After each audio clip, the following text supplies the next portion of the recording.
ntabwo ari byiza kuvuga umukozi w'Imana uko wiboneye. Umukozi w'Imana afite umuvumo, afite n'umugisha mu kanwa kiwe. So bivuze ngo uyu muntu cyangwa se umuntu wari wese uhaguruka akavuga umukozi w'Imana abasinye ibintu bibiri. Abasinye ko either amuha umugisha cyangwa se amuha buba, niba utanemeranya nabo basuka ukareka kugira ngo uvuge ijambo rimwe ritari ryiza. Kanga urugero, Mose ajya kuvuga kuri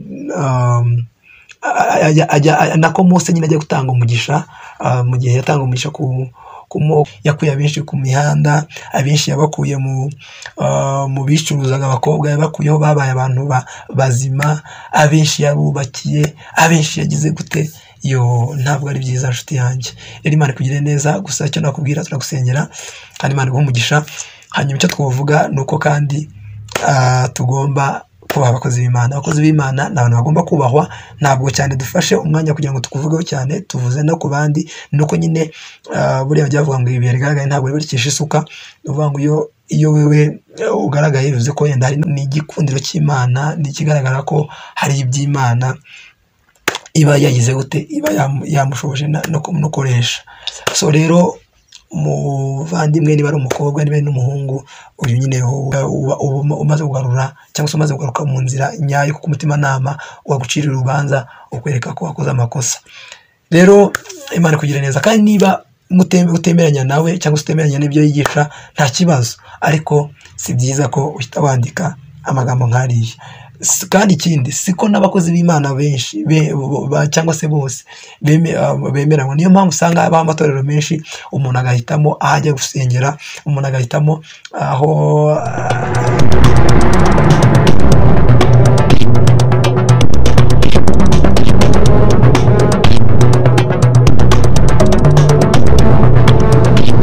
nizere kumeze neza, ndakuramukije cyane. Iyi ni RMO.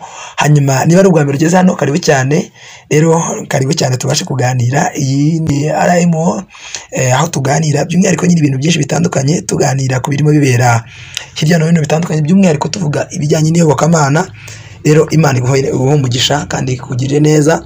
Uyu munsi tuje kuganira by'umwihariko tuvuga kuri ni post yashyizwe hanze ku munsi w'ejo, by'umwihariko n'umusore umwe wiyita Bakame kuri X nabonye baranabivuze abantu benshi guhera ku munsi w'ejo kuwa mbere. Nako reka tugire icyo tubivugaho, by'umwihariko nka cano iyobokamana, nta mpamvu yo kugira ngo duceceke kuri bino bintu, kuko iyo umwe muri twebwe akozweho, natwe twese tuba tugize gute, tuba dukozweho. So Imana ibagire neza. Icyo tugiye kuganiraho rero ni uyu mugabo yavuze, ni Gospel Talk by the way. Niba ari ubwa mbere ugeze hano, karibu cyane. Ni Gospel Talk, wibuke gukora subscribe, wibuke gukora like ndetse na share. Rero tuganire. Rero ni umusore wanditse, yandika aravuga ati reka mwite intumwa ya Satani. Yavugaga Apostle Julien Kabanda. Ibi bintu rero akivuga iki kintu, abantu benshi twarakibonye, twabuze ibyo tuvugaho, ariko reka tugire icyo tuvugaho. Buriya uko twabivuze, ntabwo umushumba ari umuntu usanzwe, by'umwihariko niyo waba ukoresha imbuga nkoranyambaga ugira ute, kuvuga umushumba si byiza. Njye ndamukunda cyane, ndamukurikira, nkunda influence yakoze mu bantu, nkunda ibyo akora, dore ko natwe nyine turi mu murongo umwe nabo, kuko twebwe natwe turabavuga ubutumwa. Rero ntabwo mama pastor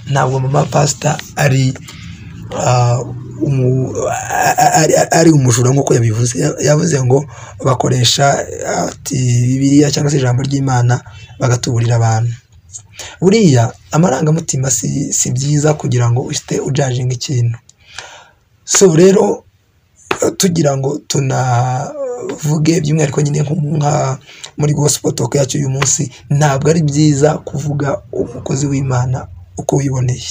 Umukozi w'Imana afite umuvumo, afite n'umugisha mu kanwa kiwe. So bivuze ngo uyu muntu cyangwa se umuntu wari wese uhaguruka akavuga umukozi w'Imana abasinye ibintu bibiri. Abasinye ko either amuha umugisha cyangwa se amuha amuvuma, kuko umuvumo w'umukozi w'Imana wo urafata. Rero uyu musore, niba ari umusore, niba ari umukobwa, niba ari n'umuhungu, ntabyo tuzi. Icyo tugiye kuvuga ni uko ntabwo yakoze ikintu cyiza.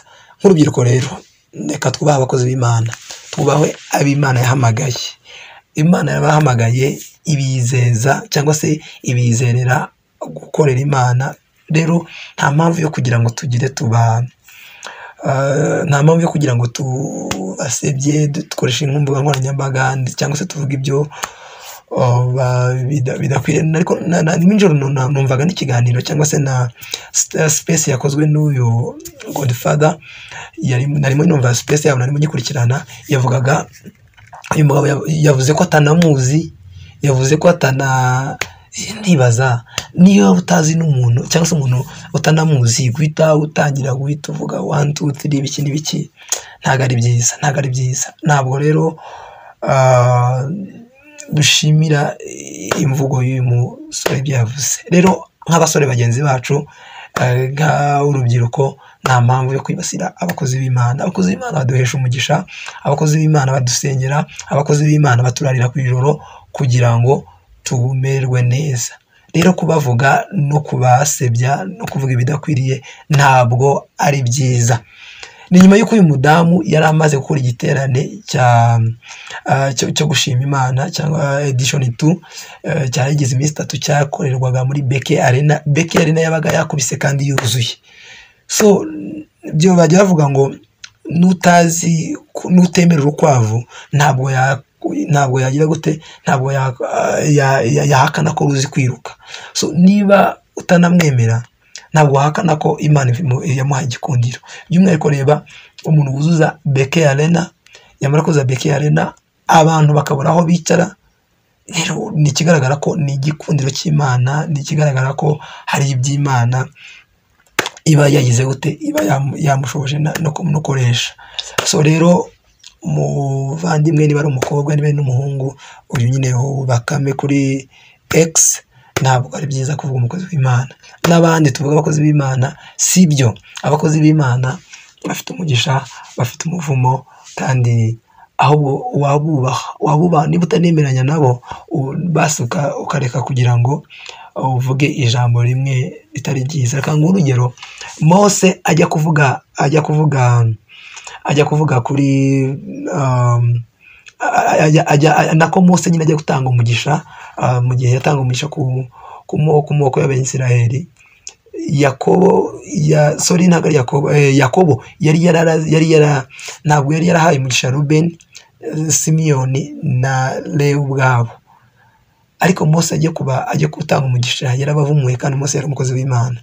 So bivuze iki rero? Umukozi w'Imana ashobora guha umugisha mu gihe umubyeyi wawe yakuvumye.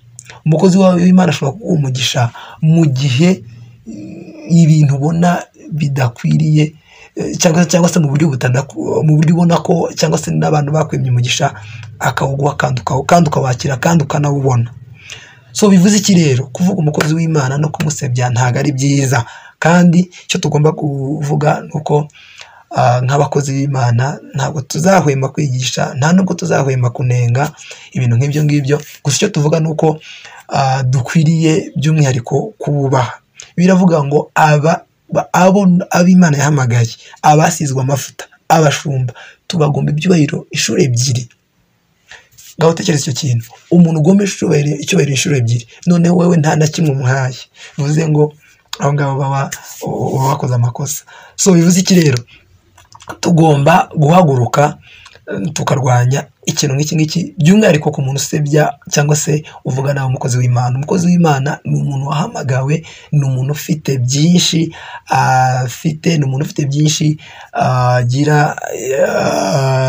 agomba kugeza ku bantu. Rero nta mpamvu yo kwemera ko ibintu bibaho. Rero muvandimwe, nabonye waje no kwandika n'itangazo usaba imbabazi. Wagize neza ko wasabye imbabazi, kandi Imana iguha umugisha ko wabashe kumenya ko watanye ukahita ugaruka. Ni byiza, kuko umuntu iyo umuntu agishobora gutekereza cyangwa se akumva ko yakoze ikosa agahita asaba n'imbabazi, aho ngaho umaze kugarura cyangwa se umaze kugaruka mu nzira nyayo, kuko umutimanama wagucira urubanza ukwereka ko wakoze amakosa.